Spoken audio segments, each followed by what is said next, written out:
social media Facebook इखोई फुरुप मसेन नुंगाइनरोइदबा संदोइबसी संदोपीगनु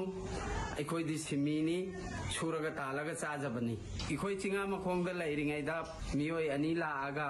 अखोइबो थाबुक Susena पुई थाबुक Susena पुरिबसी number मपान the नेना पुई number मपान the पुबो मतमसिदा इखोइना मफमसि जौरगा येंबा कांदा मंदिर गुम्बा अदरगी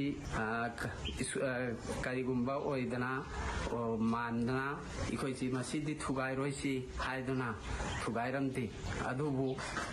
फोर्स लांग अमा लागा अदरगी मकोई खर केदौरगा इरांग केदौबदेगी इखोइ अदुम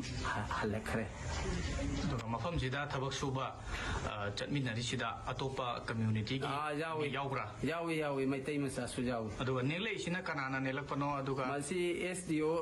एसटीसी अदरगी मकोई ऑफिसर मखा दलैबा मकोई सूरी थबक से मखोगी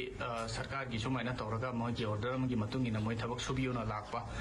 सरकार माने सरकार की ओरंबतुदा इखोइना केदौबनी अदु सरकार की इखोइना अहान बथेंगना कांददी सरकार की नैना हाइती सरकार की नैना पुदे मफम दु जौरो कांद सरकार की ओरंबनी सोशल मीडिया